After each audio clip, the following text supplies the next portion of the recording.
El reino nabateo. 22 de agosto de 1812. Te encuentras en las montañas del sur de Jordania.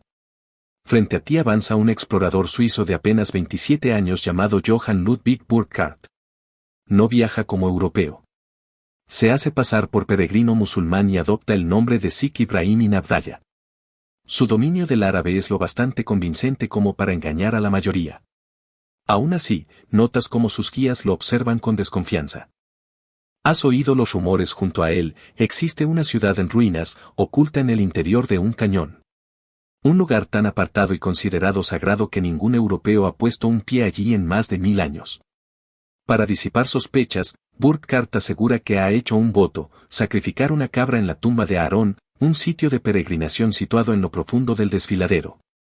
Sus guías aceptan la explicación. Lo conducen hacia el interior. Entonces ocurre. Mientras su caballo gira por una estrecha grieta en la arenisca, frente a ti se abre una pared colosal de roca rosada. Está tallada con columnas y frontones que se elevan casi 50 metros. Bajo el sol del desierto, la fachada brilla como si no perteneciera a este mundo. La ciudad nabatea de Petra irrumpe de nuevo en la conciencia occidental después de más de 10 siglos de silencio. Pero no puede quedarse. Si permanece demasiado tiempo, su identidad quedará al descubierto. Cumple con el sacrificio prometido, observa con atención todo lo que puede, toma notas mentales y se marcha. Años más tarde, en 1822, su relato se publica de manera póstuma en un volumen titulado Travels in Syria and the Holy Land. El impacto en los círculos académicos europeos es inmediato. Petra vuelve al mapa intelectual de Occidente. A partir de la década de 1920 comienzan las investigaciones arqueológicas formales y desde entonces no se han detenido. Sin embargo, mientras profundizas en la historia, descubres que Petra aún guardaba secretos. En 2016, un equipo dirigido por la arqueóloga Sarah Parcak, de la University of Alabama at Birmingham, empleó imágenes satelitales multiespectrales y detectó una plataforma monumental de 184 metros de largo enterrada apenas a 80 centímetros bajo la superficie, al sur del centro urbano. Durante casi 2 siglos de excavaciones, nadie la había identificado. Petra resultó ser más extensa de lo que se creía. Y entonces comprendes quiénes fueron realmente sus constructores. Los nabateos no eran simplemente habitantes del desierto. Eran comerciantes que edificaron un imperio sustentado en 3 pilares: movilidad, inteligencia comercial y control del agua. Desde su bastión en las tierras altas de Jordania, uno de los entornos más áridos de Oriente Medio, dominaron las rutas que conectaban Arabia, India, China, Egipto y el Mediterráneo. No lo lograron mediante conquistas militares masivas. Lo hicieron gracias a una asombrosa ingeniería hidráulica en una región que recibe menos de 150 milímetros de lluvia al año. Mientras observas los restos del sistema, entiendes la magnitud del logro. En Petra existían más de 200 instalaciones hidráulicas, múltiples presas y una red de tuberías de terracota que recorría canales tallados en los acantilados. Este complejo sistema podía almacenar aproximadamente 40 millones de litros de agua y abastecer a una ciudad de 20.000 habitantes en pleno desierto. Las propias tuberías revelan algo aún más intrigante. El diámetro interno y el grosor de sus paredes parecen calculados para optimizar presión y caudal, lo que sugiere un conocimiento empírico de dinámica de fluidos que la historiografía tradicional no suele atribuir a ninguna cultura anterior a la ingeniería hidráulica romana, prácticamente contemporánea. Frente a ti se alza la estructura más célebre de Petra, Alcasne, conocida como el Tesoro. Tallada directamente en un acantilado de arenisca rosada, alcanza unos 40 metros de altura. Probablemente funcionó como tumba del rey nabateo Aretas IV, quien gobernó entre el 9 a.C. y el 40 después de Cristo. Observas las fachadas esculpidas y percibes un detalle sorprendente: son verticales con una desviación mínima, apenas fracciones de grado. Sus proporciones responden a relaciones matemáticas que en Occidente no serían formalmente sistematizadas hasta el Renacimiento. La arqueóloga Judith Mackenzie, de la University of Oxford, ha documentado extensamente cómo la arquitectura nabatea fusiona tradiciones egipcias, helenísticas e indígenas en una síntesis técnicamente avanzada y estilísticamente singular. No copiaron modelos existentes. Desarrollaron soluciones propias para el tallado en roca, el equilibrio de proporciones y la resistencia al clima desértico, sin precedentes directos en el mundo antiguo. Pero la historia no termina ahí. En su apogeo comercial, entre el siglo I a.C. y el siglo I después de Cristo, Petra se convirtió en el punto final de las rutas de las especias procedentes del sur de Arabia, transportando incienso y mirra. Desde India llegaban la pimienta y la seda, y desde el África subsahariana arribaban otros productos exóticos. La mayor parte de los bienes de lujo que ingresaban al Imperio Romano pasaban por aquí. Te encuentras en el corazón de un imperio construido no con ejércitos, sino con comercio, piedra y agua. El geógrafo griego Estrabón, en el libro 16 de su Geográfica, te describe a los nabateos como comerciantes refinados, implicados en amplias redes de intercambio, cuyo monarca celebraba audiencias combinando la formalidad helenística con tradiciones propias del desierto. No eran tribus aisladas. Eran actores conscientes dentro del mundo económico antiguo. Mientras avanzas en el tiempo, observas otro detalle crucial: la escritura nabatea, desarrollada entre el siglo IV a.C.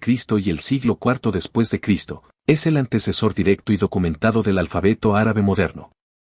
Eso significa que cada letra árabe que hoy trazan más de 1.500 millones de personas desciende, sin interrupción, de los escribas nabateos que grababan registros comerciales en el desierto jordano.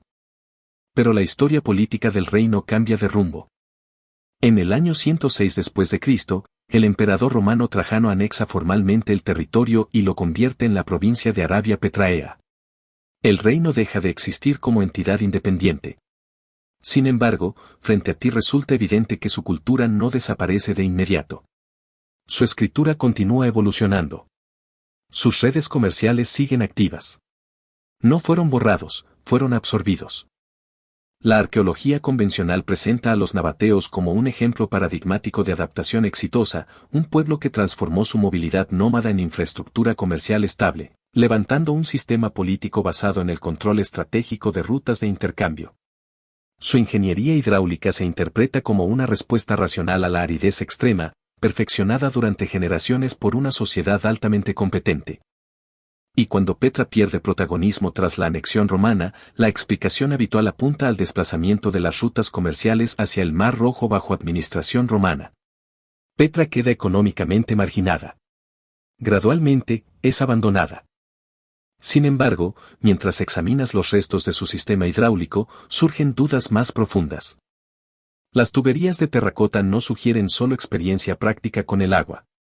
Insinúan algo más estructurado, una comprensión sistemática de la presión hidráulica. Eso resulta difícil de encajar con la imagen simplificada de antiguos nómadas que simplemente se asentaron y aprendieron a tallar roca. Algunos investigadores plantean que quizá heredaron conocimientos hidráulicos de tradiciones más antiguas del cercano Oriente, como el sistema persa aqueménida de Kanats, canales subterráneos de agua, que precede a Petra por siglos. Otros se preguntan qué más permanece oculto bajo la superficie del desierto.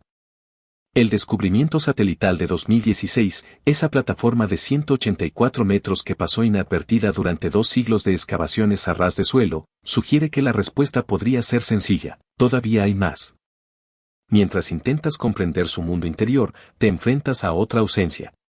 Los textos religiosos nabateos se han perdido casi por completo. Conoces los nombres de sus dioses. Existen inscripciones que documentan rituales. Pero su teología, su visión del cosmos y su concepción de la muerte siguen siendo en gran medida enigmáticas. La civilización que esculpió un paraíso en la roca terminó diluida dentro de otro imperio, dejando su dimensión espiritual esencialmente ilegible. Y entonces la escena cambia por completo. Desde una ciudad tallada en piedra viva en el desierto jordano, cruzas el Mediterráneo. Avanzas siglos. Llegas al extremo occidental del mundo antiguo conocido. Allí encuentras otra civilización deslumbrante, tan rica que los autores clásicos no dejaban de mencionarla. Construyó su poder sobre los vientos atlánticos y la plata. Y, sin embargo, fue borrada con tal eficacia que durante 2000 años los estudiosos la relegaron al terreno del mito. Todo cambió con una placa de bronce. Te sitúas ahora ante la civilización tartésica. Heródoto, escribiendo en el siglo V a.C., menciona a un rey llamado Argantonio que habría gobernado durante 80 años, alcanzando la edad de 120, y que entregaba tanta plata a los mercaderes griegos que éstos apenas podían transportarla. Estrabón describe minas tan extraordinariamente ricas que los comerciantes fenicios, incapaces de cargar todo el metal, sustituían supuestamente sus anclas de plomo por anclas de plata antes que abandonar el excedente. Durante siglos, estas historias fueron clasificadas como exageraciones legendarias.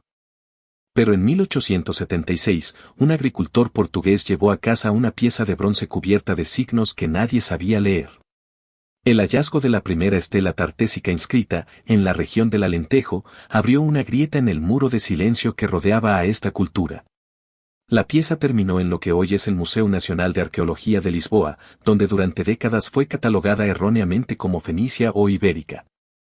No fue hasta mediados del siglo XX cuando epigrafistas españoles y portugueses, entre ellos Jürgen Untermann, identificaron la escritura como un sistema completamente distinto, hasta entonces desconocido. Hoy se denomina escritura del suroeste o escritura tartésica. Desde entonces se han hallado más de 95 estelas inscritas en el suroeste de Portugal y el suroeste de España. Todas en contextos funerarios. Todas utilizando un alfabeto derivado del fenicio, pero aplicado a una lengua que no es fenicia, ni ibérica, ni ninguna otra identificada con certeza. Observa sus signos, 27 caracteres adaptados del fenicio, empleados de forma semisilábica, algo que no coincide con la fonología fenicia. Esto sugiere un desarrollo autónomo por parte de una cultura familiarizada con la escritura fenicia, pero decidida a reinterpretarla según sus propios criterios. No parece la conducta de un pueblo que simplemente absorbió influencia externa. Parece la decisión consciente de quienes tenían una idea propia de lo que la escritura debía ser. En 2009, el lingüista John T. Koch, de la University of Wales Aberystwyth, publicó un estudio de 500 páginas titulado Tartessian, Celtic and the Southwest at the Dawn of History. En él sostiene que la lengua reflejada en esas estelas muestra correspondencias sistemáticas con el protocelta y podría representar la lengua celta más antigua atestiguada, adelantando la presencia celta en Europa occidental unos 500 años respecto a los modelos tradicionales. El debate sigue abierto y es intenso. Mientras tanto, excavaciones en enclaves como Medellín, Cancho Roano y diversos puntos de Andalucía han confirmado la realidad material de la cultura tartésica, cerámica griega importada entre los siglos 7 y V a.C., ánforas fenicias y una metalurgia local de extraordinaria sofisticación. En 1958, cerca de Sevilla, se descubrió el tesoro de El Carambolo, hoy atribuido a una cultura tartésica o fuertemente influida por ella. Consta de 21 piezas de oro puro, trabajadas con maestría y decoradas con símbolos celestes y posibles motivos divinos. Las minas de Río Tinto, en la región de Huelva, probablemente fuente de gran parte de la legendaria riqueza de Tartesos, figuraban entre los yacimientos de plata y cobre más productivos del mundo antiguo y estaban activamente explotadas en época tartésica. Y, sin embargo, hacia el 500 a.C., Tartesos desaparece de los registros clásicos. Justo cuando la expansión militar cartaginesa en el Mediterráneo occidental asfixia las rutas atlánticas de las que dependía su prosperidad. La arqueología convencional reconoce hoy a Tartesos como una cultura real de transición entre la edad del bronce y la del hierro, enriquecida por la minería y el comercio atlántico, cuya desaparición puede explicarse por la ruptura de sus redes comerciales tras la expansión cartaginesa. La escritura del suroeste se acepta como auténtica y autónoma. La discusión gira en torno a la lengua subyacente. Pero si Koch tiene siquiera parcialmente razón, las implicaciones trascienden Tartesos. Actualmente se considera que las lenguas celtas llegaron a la península ibérica desde Europa central, cruzando los Pirineos después del 600 AC. Si el tartésico fuera celta, entonces el celta ya estaba presente en el suroeste antes de esa fecha. Eso obligaría a revisar el modelo estándar de expansión celta por Europa. La pregunta deja de ser solo quién construyó Tartesos. La pregunta pasa a ser quiénes eran realmente los celtas, de dónde procedían en verdad y si nuestro mapa de la historia lingüística europea temprana ha estado equivocado durante mucho tiempo. La ciudad de Tartesos descrita por los autores clásicos, la capital de ese legendario reino de plata, nunca ha sido excavada. Su ubicación exacta no ha sido confirmada. En algún punto bajo los sedimentos del suroeste ibérico, una capital espera. Cuando aparezcan sus inscripciones, todavía no sabemos qué lengua hablarán. Y desde el borde atlántico de Europa, cruzas ahora todo el mundo antiguo hacia el este. Dejas atrás el Mediterráneo, el Levante, Mesopotamia, hasta llegar al delta del río Yangtze, en el este de China, donde una civilización levantó obras hidráulicas de una escala que no sería superada durante 3000 años, y permaneció completamente desconocida hasta que una máquina de construcción cortó el terreno equivocado. La cultura Liangzhu. Te sitúas en 1936. Estás en las cercanías de la ciudad de Hangzhou, en la provincia de Zhejiang. Un anticuario chino llamado Xixinheng recorre la zona cuando observa algo inusual: fragmentos de jade asoman y se erosionan desde un montículo bajo de tierra. Te inclinas junto a él. No parece un hallazgo aislado. Excava lo suficiente como para redactar un breve artículo académico en el que identifica una cultura neolítica desconocida hasta ese momento. La nombra Liangzhu, en honor a la localidad cercana. El estudio despierta un interés moderado. Nada espectacular. Aún. Las excavaciones sistemáticas comienzan en la década de 1950. En los años 80 se intensifican. Poco a poco, frente a ti emerge una ciudad amurallada de aproximadamente 300 hectáreas. Ya es impresionante. Pero la verdadera magnitud del descubrimiento todavía no ha salido a la luz. Entonces, en 2007, el arqueólogo Liu Bin, del Instituto Provincial de Reliquias Culturales y Arqueología de Zhejiang, emplea estudios aéreos e imágenes satelitales para examinar el paisaje circundante. Lo que detecta cambia por completo la escala del relato. Bajo los arrozales y las construcciones modernas del entorno rural se oculta una presa. No una pequeña estructura. Un sistema de presas que cubre unos 100 kilómetros cuadrados, con una estructura principal de aproximadamente 35 metros de altura y 1.000 metros de longitud. Fue diseñado para redirigir el flujo de 3 sistemas fluviales distintos. Y fue construido hace unos 5.000 años.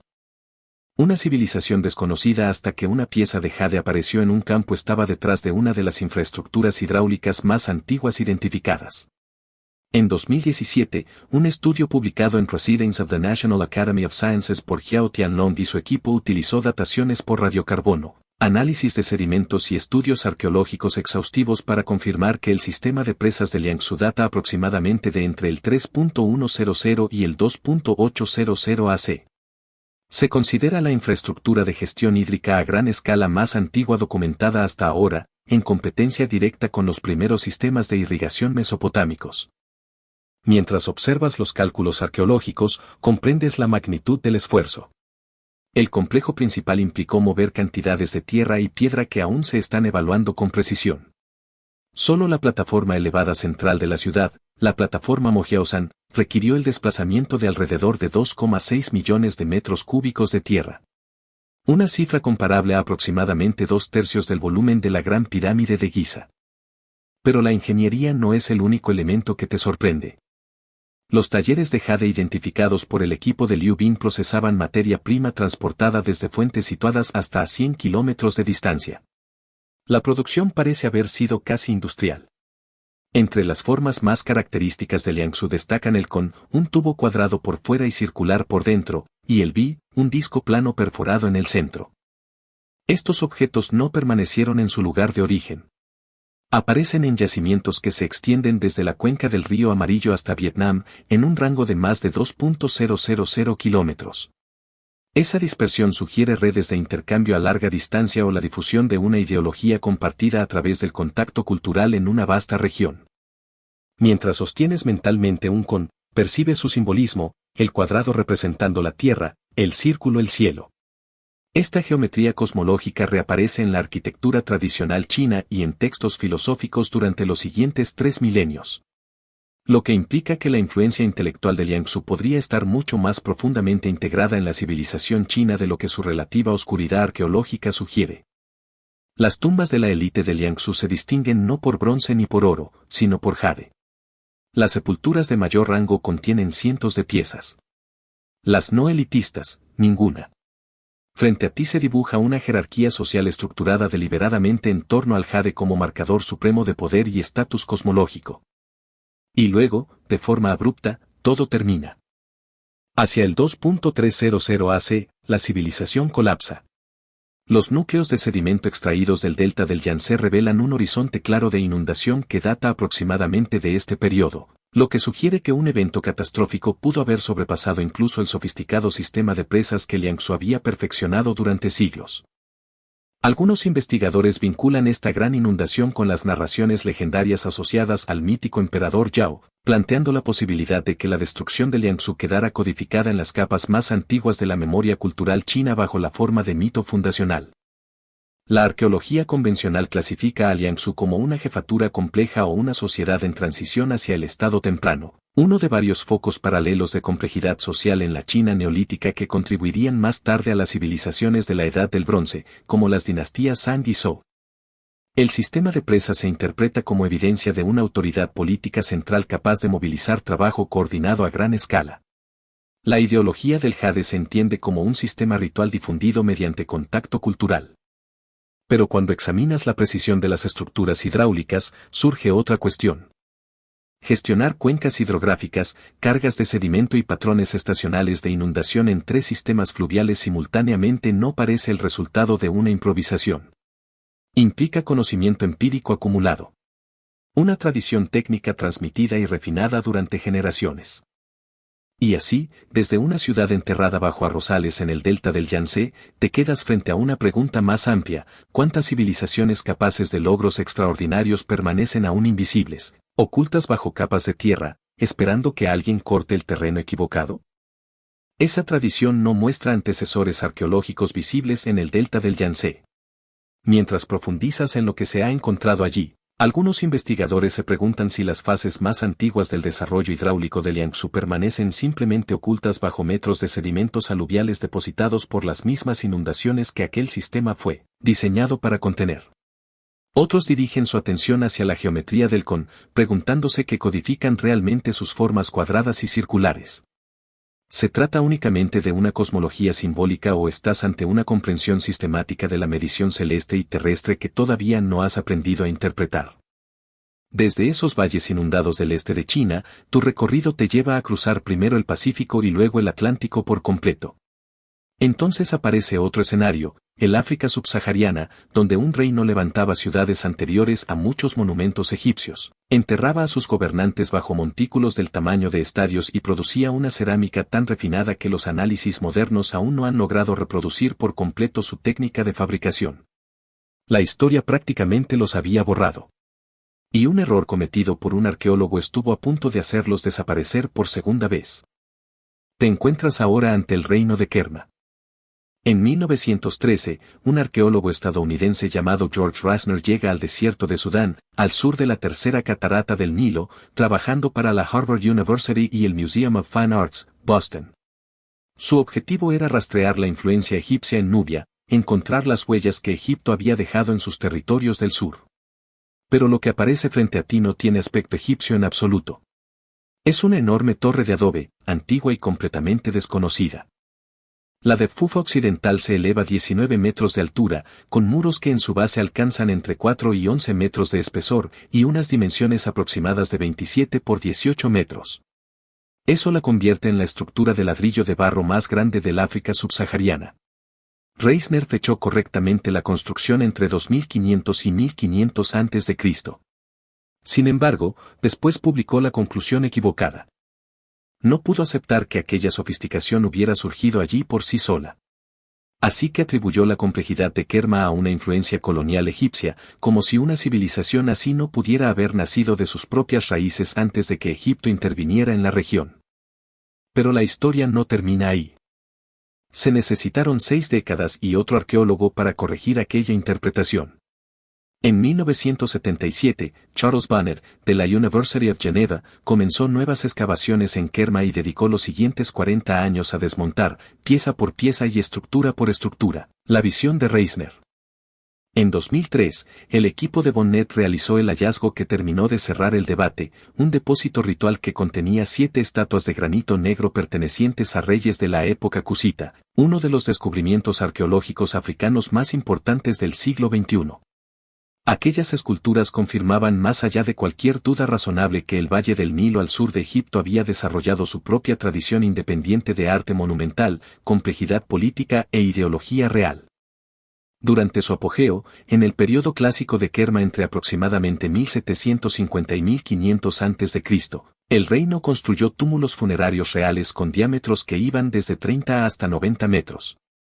El mayor de ellos, el túmulo 10, cubría cerca de 9.000 metros cuadrados. Alrededor de la cámara funeraria central aparecieron los restos de unas 400 personas sacrificadas en el momento del entierro del rey, una escala de sacrificio ritual humano comparable con cualquier otra registrada en el mundo antiguo. La cerámica de Kerma, conocida precisamente como cerámica Kerma, era modelada a mano, pulida hasta obtener una superficie negra metálica y cocida en condiciones capaces de producir un acabado extraordinariamente fino, duro y brillante. Incluso hoy, los análisis cerámicos modernos la han estudiado en profundidad sin conseguir reproducir totalmente su método de fabricación. Los registros egipcios del Middle Kingdom of Egypt, fechados entre 2000 y 1700 a.C., muestran a Kerma como socio comercial formal que recibía oro, marfil, ébano e incienso, pero también como rival militar lo bastante peligroso como para obligar a Egipto a construir una cadena de fortalezas fuertemente guarnecidas a lo largo del Nilo para contenerlo. Más tarde, durante el segundo periodo intermedio entre 1650 y 1550 a.C., los reyes de Kerma coordinaron acciones con los hicsos que ocupaban el norte de Egipto. Desde el norte y desde el sur ejercieron presión militar simultánea sobre el Estado egipcio, acercándose a poner fin a uno de los mayores imperios de la antigüedad mediante un movimiento de pinza perfectamente calculado. La propia ciudad de Kerma, según las excavaciones de Bonnet, revela un diseño urbano formal con barrios residenciales, talleres artesanales, un complejo palaciego central y lo que parece haber sido una sala ceremonial de audiencias. Frente a ti surge la imagen de un estado complejo y estratificado, capaz de proyectar poder militar y comercial a lo largo de cientos de kilómetros del corredor del Nilo. Hoy, tanto la egiptología como la arqueología africana reconocen plenamente a Kerma como un estado africano indígena independiente, la primera civilización urbana al sur del Sáhara, desarrollada a partir de sus propias tradiciones neolíticas y ganaderas del Valle del Nilo, sin necesidad de inspiración egipcia. Su independencia política terminó cuando el faraón Tutmosey conquistó Kerma alrededor de 1500 a.C. Sin embargo, la cultura nubia continuó, y siglos después daría origen a los faraones cusitas que llegaron a conquistar Egipto en el siglo VIII a.C., gobernando como la dinastía 25. Pero cuando observas el error inicial de Reisner, entiendes algo más profundo. Aquella atribución equivocada no fue un simple malentendido. Reflejaba una suposición arraigada en gran parte de la investigación de los siglos XIX y comienzos del XX, la idea de que cualquier civilización compleja al sur de Egipto debía explicarse necesariamente a través de Egipto. Esa suposición condicionó durante décadas la interpretación de cada objeto hallado en Kerma, incluso cuando la evidencia ya indicaba otra historia. Algunos arqueólogos africanos, como Cheikh Anta Diop y otros investigadores posteriores, han defendido que el Valle del Nilo debe entenderse como un único corredor cultural en el que la complejidad surgió desde múltiples centros al mismo tiempo, siendo Egipto solo uno de los más documentados, y no el origen exclusivo de todo lo demás. Kerma no es una anomalía que necesite explicación. Es una prueba de que tu mapa de la complejidad africana ha estado incompleto durante mucho tiempo, y de que esa ausencia quizá no fue accidental. Las cámaras internas y los pasadizos de la Defuf occidental todavía no han sido explorados por completo. Los cerca de 400 individuos sacrificados en el túmulo 10 aún no han sido analizados totalmente para determinar su procedencia geográfica o su posición social.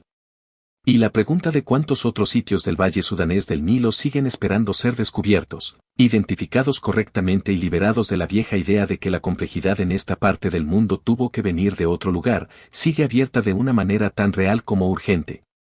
Desde el valle del Nilo, tu viaje continúa hacia el noreste, cruzando el Mar Rojo hasta llegar a Mesopotamia, donde una civilización que rivalizó con Egipto en poder, que entregó a sus princesas en matrimonio a faraones y que gobernó durante 2 siglos un territorio comparable al de un estado moderno, dejó casi ningún rastro físico de su capital. Su existencia en la historia sobrevivió casi únicamente porque un gobernante egipcio conservó su correspondencia diplomática.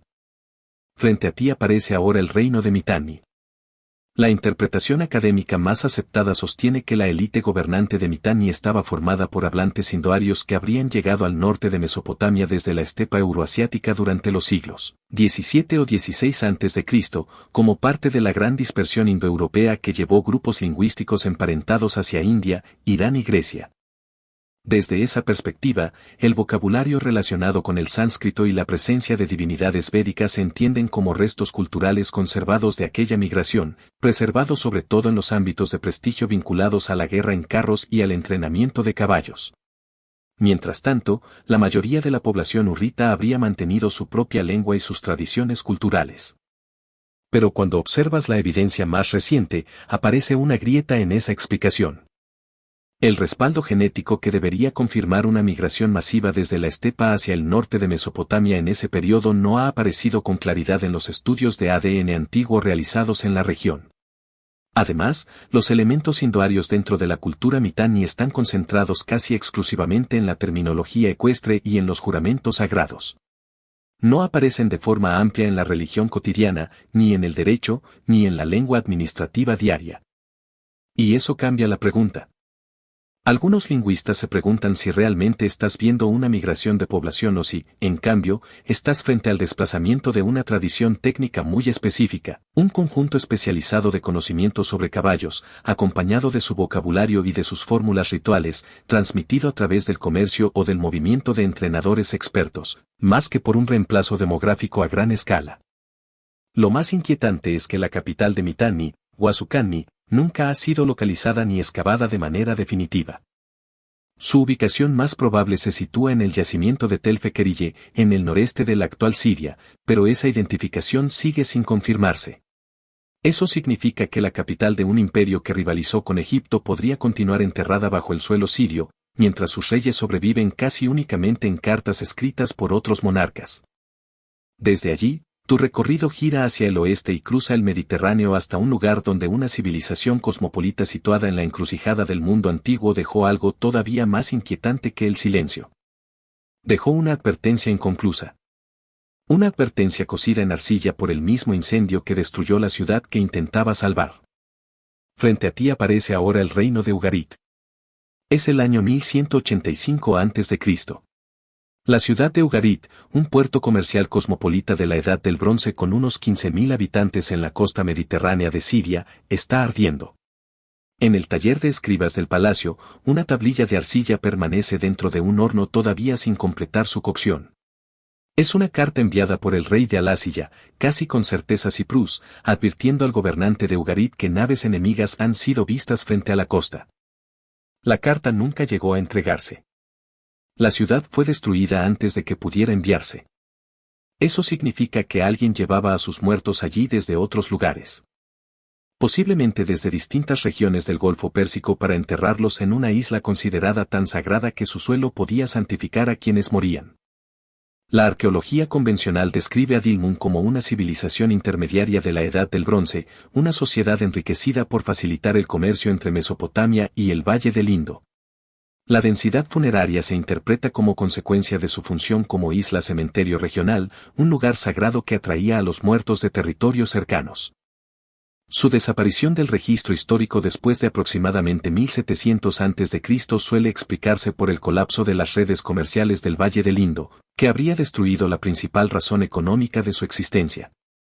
Pero cuando profundizas más, aparece un silencio difícil de ignorar. Los habitantes de Dilmun casi no dejaron textos propios. Todo lo que sabes sobre ellos proviene de observadores externos, mercaderes sumerios, escribas babilonios y administradores asirios.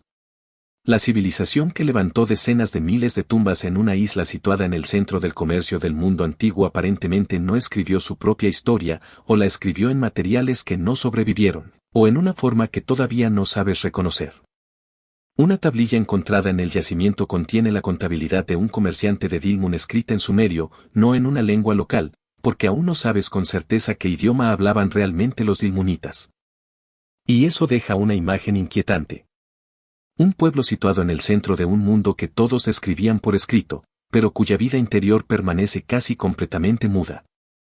Algunos investigadores han señalado que los textos religiosos sumerios conservan descripciones geográficas sorprendentemente exactas de los manantiales de Dilmun. A partir de eso, han propuesto que ciertos relatos mitológicos podrían preservar memoria geográfica real disfrazada de lenguaje simbólico. Si el paraíso de los dioses resultó ser una isla auténtica con manantiales verdaderos, entonces aparece otra pregunta. ¿Cuántos otros lugares clasificados como poesía podrían estar esperando bajo la tierra de alguien, mal interpretados como mito cuando en realidad son coordenadas? Desde esa isla del Golfo Pérsico, tu viaje da un salto de 2 continentes hasta las mesetas onduladas de Europa Oriental, donde hace 6000 años ocurrió algo que incluso la teoría moderna del urbanismo todavía lucha por explicar. Allí, seres humanos construyeron ciudades más grandes que cualquier otra en la Tierra. Y luego, de forma deliberada, las incendiaban. Frente a ti aparece la cultura Cucuteni-Tripilla. Hace unos 6000 años, en la estepa de la actual Ucrania, decenas de miles de personas vivían en asentamientos planificados con anillos concéntricos de viviendas de 2 pisos. En sus mayores enclaves, los arqueólogos estiman poblaciones superiores a 15.000 habitantes. Eso convierte a esos asentamientos en las concentraciones humanas más grandes del planeta alrededor del 4000 a.C. Más grandes que cualquier ciudad de Mesopotamia en la misma época. Más grandes que cualquier centro de Egipto. Y lo que ocurre después resulta todavía más extraño. Cada 60 u 80 años, los habitantes reunían todos los materiales combustibles dentro de cada edificio y quemaban la ciudad entera hasta convertirla en cenizas. De forma intencional. De forma completa. Y luego la reconstruían en el mismo lugar, todavía más grande. El arqueólogo checo Vincent Kwoika identificó por primera vez la cerámica característica de esta cultura cerca del poblado de Tripilla, al sur de Kiev, en 1893, y llevó a cabo excavaciones formales en 1897. Casi al mismo tiempo, el arqueólogo rumano Grigore Buturenu descubrió materiales similares en la región de Cucuteni, en Moldavia, dando origen al nombre doble con el que hoy conoces a esta cultura. Durante décadas, aquellos lugares fueron interpretados como aldeas neolíticas de tamaño moderado. No fue hasta las décadas de 1960 y 1970, cuando la fotografía aérea comenzó a revelar la escala completa de sus trazados, que los arqueólogos comprendieron que no estaban mirando aldeas. Estaban mirando algo sin paralelo en el mundo neolítico. Algunos asentamientos cubrían cientos de hectáreas. El sitio de Talianki, en Ucrania, ocupa aproximadamente 340 hectáreas y contenía cerca de 2.700 estructuras, lo que lo convierte en el asentamiento conocido más grande del planeta hacia 3800 a.C. La datación por radiocarbono sitúa la cultura Cucuteni-Tripilla entre aproximadamente 5500 y 2750 a.C., mientras que la fase de los grandes megaasentamientos se concentra entre 4100 y 3500 a.C. El arqueólogo ucraniano Mikhailo Videyko ha dedicado décadas a cartografiar estos sitios mediante fotografía aérea y magnetometría, identificando miles de asentamientos Tripilla en Ucrania y Moldavia. En 2018, nuevas investigaciones con sensores montados en drones en el yacimiento de Nebelivka revelaron barrios organizados, áreas de reunión pública y una planificación espacial incompatible con el crecimiento espontáneo de una simple aldea. Frente a ti aparece la imagen de una ciudad diseñada desde arriba para albergar a miles de personas. Y luego surge el mayor enigma. Los análisis químicos de los suelos quemados muestran que dentro de las casas permanecían muebles, grano almacenado, herramientas y cerámica en el momento del incendio. Eso confirma que el fuego no fue resultado de una evacuación de emergencia ni de un ataque enemigo. Fue una destrucción ritual cuidadosamente planeada. Como si la ciudad tuviera un ciclo de vida previsto. Como si nacer, crecer y arder formara parte del mismo diseño. La interpretación más aceptada sostiene que aquellos incendios formaban parte de un ritual de cierre. Una especie de purificación espiritual del espacio antes del abandono o de la renovación. La sorprendente uniformidad en el tamaño de las viviendas, repetida en miles de estructuras, sugiere además una organización social notablemente igualitaria, sin señales evidentes de una jerarquía marcada. Pero algunos investigadores, como el arqueólogo John Chapman, han planteado una posibilidad más profunda. Según esa idea, la cultura tripilla concebía los asentamientos como si tuvieran ciclos vitales paralelos a los de los seres humanos, y el fuego no sería un acto de destrucción, sino una forma de muerte sagrada deliberada. Lo que sigue sin explicación es el mecanismo social que lo hacía posible. Porque frente a ti aparece una comunidad de 15.000 personas, sin líderes claramente identificables, sin instituciones coercitivas visibles y sin una estructura de autoridad detectable, capaz de mantener durante generaciones un comportamiento colectivo tan preciso como destruir toda la riqueza acumulada siguiendo un calendario repetido. La teoría social moderna suele sugerir que grupos humanos de más de unas 150 personas necesitan alguna forma de autoridad formal para conservar la cohesión. Y sin embargo, las comunidades de Tripilla parecen haber multiplicado esa cifra por 100 durante siglos, sin dejar señales claras de mando. Luego, alrededor del 3500 a.C., esos enormes asentamientos desaparecen de forma abrupta, justo cuando la evidencia genética muestra la llegada desde el este de grupos pastoriles procedentes de la estepa. Todavía no sabe si la quema final de aquellas ciudades fue el último gesto de continuidad cultural o una respuesta desesperada ante una amenaza que comenzaba a aparecer en el horizonte. Desde esas ciudades que se consumieron a sí mismas hasta quedar en silencio en la estepa ucraniana, tu viaje continúa hacia el sur y luego hacia el este, atravesando montañas y sistemas fluviales hasta internarte en el suroeste de China. Allí te espera una civilización de la Edad del Bronce que produjo objetos tan extraordinarios en lo visual, tan avanzados en lo técnico y tan distintos de cualquier otra cultura del mundo antiguo, que cuando aparecieron las primeras piezas, muchos especialistas ni siquiera comprendieron lo que estaban viendo. Frente a ti surge Sansindui. En 1929, un agricultor chino llamado Yan Daocheng limpiaba un canal de riego en la llanura de Chengdu, en la actual provincia de Sichuan, cuando su pala golpeó algo duro. Sacó una pieza de jade. Luego otra. Después decenas más. Las vendió discretamente en el mercado de antigüedades y guardó silencio sobre el lugar exacto del hallazgo. Y por poco, el mundo estuvo a punto de perder una de las civilizaciones visualmente más sorprendentes que han existido. Las excavaciones formales comenzaron en 1934 bajo la dirección del arqueólogo David Crocker Graham, pero el momento decisivo llegó en 1986, cuando trabajadores de una fábrica local de ladrillos rompieron accidentalmente dos grandes fosas subterráneas repletas de miles de objetos. Máscaras de bronce. Cetros recubiertos de oro. Marfil. Jade. Y árboles de bronce de casi 4 metros de altura. En 2021 se confirmaron además 6 nuevas fosas rituales, y las excavaciones continúan hasta hoy, desafiando constantemente todo lo que se creía sobre la China de la Edad del Bronce. Sansindui representa una civilización plenamente desarrollada, con metalurgia sofisticada, arte ritual monumental y una práctica religiosa claramente organizada, pero sin una superposición cultural evidente con las civilizaciones del Río Amarillo, tradicionalmente consideradas la base de la cultura china. Lo primero que te impacta son los rostros. Sus máscaras de bronce muestran ojos colocados sobre largos salientes que se proyectan hasta 16 centímetros desde el rostro. Es un rasgo visual que no aparece en ninguna otra tradición artística antigua conocida en el planeta. La figura humana de bronce encontrada en el sitio alcanza aproximadamente 2,62 metros de altura y pesa cerca de 180 kilogramos, convirtiéndose en la estatua humana de bronce más grande conocida de su época. El llamado árbol sagrado de bronce, conocido en chino como Sensu, mide cerca de 3,96 metros y representa un árbol con 9 ramas, cada una sosteniendo un ave. No tiene paralelo conocido. La datación por radiocarbono sitúa los principales depósitos rituales entre 1200 y 1000 a.C., contemporáneos de la fase final de la dinastía Shang Dynasty en el norte de China, aunque la ciudad pudo haber estado ocupada desde fechas tan tempranas como 2800 a.C. Las aleaciones utilizadas en Sansindui fueron fundidas mediante la técnica de molde por secciones, la misma empleada por los artesanos Shang. Eso sugiere contacto entre ambas tradiciones o el desarrollo paralelo de una solución técnica altamente especializada.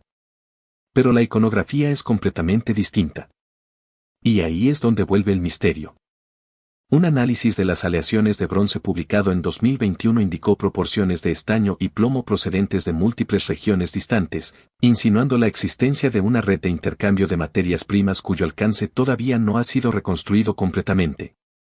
Uno de los objetos más enigmáticos es una vara ceremonial de oro de 142 centímetros de longitud y apenas unos milímetros de grosor, decorada con peces, aves, una figura de arquero y cabezas humanas. Su simbolismo aún no ha sido descifrado. Y pese a décadas de excavaciones y miles de piezas recuperadas, no ha aparecido una sola inscripción. Ni un solo carácter escrito. Ni una sola línea de texto. La arqueología convencional identifica Sansindui como la cultura material del antiguo reino de Su, una entidad regional de la Edad del Bronce desarrollada en el aislado valle de Sichuan, paralela pero independiente de las civilizaciones del norte. Muchos de los objetos rituales fueron destruidos deliberadamente antes de ser enterrados. Algunos fueron rotos. Otros quemados. Después fueron colocados cuidadosamente dentro de las fosas. La explicación habitual habla de un ritual de clausura religiosa, quizá vinculado a un cambio dinástico, al cierre de un santuario o a una crisis que exigía apaciguar a los dioses. Pero ningún modelo convencional logra explicar del todo una sola cosa. Los ojos. Durante siglos, los artistas de Sansindui representaron esos ojos salientes en cientos de objetos distintos. No aparecen en la cultura San del norte. No aparecen en el sudeste asiático. No aparecen en Asia Central. Ese lenguaje visual surge en un único lugar. Y luego desaparece. Sin dejar descendencia visible. Algunos investigadores, entre ellos el sinólogo Edward L. Saugnisi, han señalado que tanto la aparición repentina como la desaparición igualmente abrupta de Sansindui siguen sin una explicación convincente. La cuenca de Sichuan está rodeada de montañas por todos sus lados. Un mundo encerrado dentro de murallas de piedra. Y cualquier idea que entró allí, cualquier pueblo que la llevó consigo, tuvo que llegar desde algún lugar. Esos ojos de bronce, proyectados hacia ti a través de 3000 años con una mirada imposible, siguen esperando a que alguien explique por qué existen. Y ahora llegas al caso que supera a todos los demás por una razón simple y casi imposible de aceptar. Su desaparición. Un imperio que firmó tratados con Egipto. Un imperio que desplegó miles de carros de guerra. Un imperio cuyos reyes intercambiaban correspondencia con Babilonia. Un imperio cuyos artesanos trabajaban el hierro cuando gran parte del mundo aún dependía del bronce. Un imperio tan grande, tan poderoso y tan conectado con todas las grandes civilizaciones de su tiempo que su desaparición completa de la memoria humana no debería haber sido posible. Y sin embargo ocurrió. Frente a ti aparecen los hititas. En 1906, el arqueólogo alemán Hugo Winkler excavaba entre ruinas en una meseta azotada por el viento en Anatolia Central, a unos 150 kilómetros al este de la actual Ankara, trabajando para la German Oriental Society en un lugar llamado Boaski. Sus obreros sacaron una tablilla de arcilla. Luego otra. Después 10.000 más. Y mientras las tablillas se acumulaban y comenzaban a traducirse, algo imposible empezó a volverse evidente. Un imperio que el mundo entero había olvidado durante 3000 años estaba regresando a la historia, una tablilla a la vez. Los textos estaban escritos en al menos 8 lenguas distintas: hitita, lubita, palaico, ático, hurrita, acadio, sumerio y egipcio. Eran archivos administrativos, diplomáticos, legales y religiosos de un imperio que había gobernado Anatolia y Siria durante siglos, extendiéndose desde la costa del Egeo hasta el Alto Eufrates y controlando un territorio de aproximadamente 415.000 kilómetros cuadrados. Entre esos documentos apareció una copia del tratado firmado después de la Battle of Kedash entre el gran rey hitita Tusili III y el faraón Rameses II. La versión egipcia del acuerdo ya era conocida porque estaba grabada en los muros del templo de Karnak. Pero durante mucho tiempo se creyó que el otro firmante era solo un poder menor. Las tablillas de Boaski revelaron otra realidad. El otro firmante era una superpotencia. El imperio hitita llegó a gobernar a millones de personas dentro de un estado multiétnico y multilingüe. Administraba justicia mediante códigos legales escritos, desarrollaba diplomacia en distintos idiomas y sostenía un complejo calendario religioso que incluía más de 1000 divinidades. Y luego, alrededor del 1180 a.C., desapareció. No fue una simple decadencia. No fue una absorción gradual. Desapareció. La capital imperial de Atusa fue incendiada y abandonada. El sistema administrativo colapsó. La población se dispersó. Y en apenas unas generaciones, aquella civilización entera se desvaneció de la memoria humana con tal profundidad que las ruinas de su capital permanecieron durante 3000 años sobre la meseta de Anatolia, visibles para cualquiera que pasara por allí, reconocibles para nadie. La arqueología convencional sostiene que los hititas fueron una víctima real del colapso de la Edad del Bronce tardía, una crisis prolongada de invasiones, sequías, hambrunas y fallos sistémicos que entre 1200 y 1100 a.C. destruyó casi todas las grandes civilizaciones del Mediterráneo. Sin un estado sucesor que preservara sus archivos y con la escritura cuneiforme cayendo en desuso en Anatolia tras el colapso, no quedó nadie para recordarlos. Esa explicación es coherente. Colapsos de la Edad del Bronce. Conquistas militares. Catástrofes climáticas. Cambios en las rutas comerciales. La lenta erosión de la memoria cultural. Esas explicaciones no son falsas. Pero probablemente están incompletas. Porque el patrón que observas en las 10 no es solo que fueron olvidadas. Es que fueron olvidadas a pesar de haber dejado pruebas. Pruebas que estuvieron allí desde el principio. En archivos egipcios. En himnos sumerios. En cañones. En campos. En una tablilla siria endurecida por el fuego de su propia destrucción. La evidencia sobrevivió. La memoria no. Y eso cambia la forma en que entiendes la historia.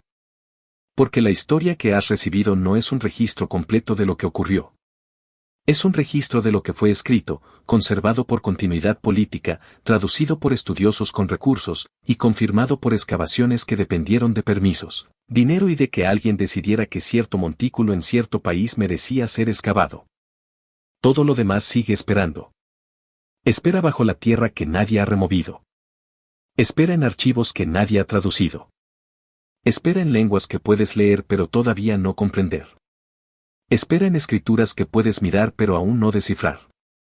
El mapa de la civilización humana está lejos de estar completo.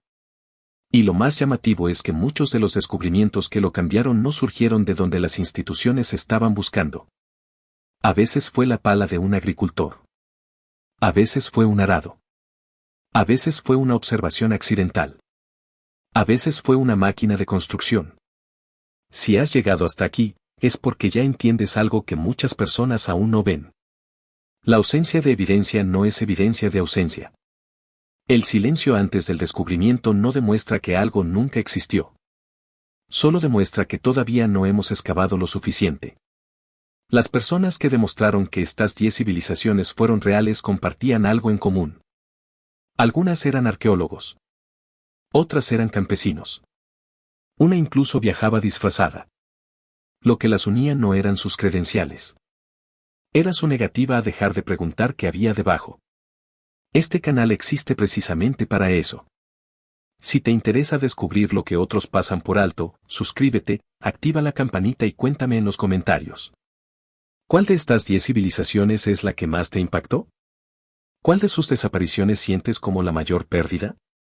¿Y cuál crees que todavía sigue esperando ser encontrada? Bajo cada ciudad del mundo descansan ruinas más antiguas. Cada lengua que hablas conserva rastros de otras lenguas que ya no aparecen en ningún libro. Y cada mito que logró sobrevivir lo suficiente para ser escrito, alguna vez fue la geografía real de alguien, el registro comercial de alguien o la advertencia urgente de alguien enfriándose en una tablilla de arcilla. Construye sobre lo que existió antes sin conocer su nombre. Sin conocer su idioma. Sin saber qué veía cuando miraba al cielo. 10 civilizaciones desaparecieron tan por completo que un solo objeto, una tablilla, un golpe de pala o una pieza de bronce encontrada por azar fue lo único que se interpuso entre su existencia y el silencio eterno. 10 veces ese silencio se rompió justo a tiempo. La verdadera pregunta es otra. ¿Cuántas veces no ocurrió? Las ruinas siguen ahí. Las tablillas siguen bajo tierra. Y en algún lugar, alguien todavía puede hacer la pregunta correcta, en el momento exacto, sobre el pedazo de tierra indicado. Y cuando eso suceda, aquí estaremos para contarlo. Antiguo Saber, tu canal, nuestro canal.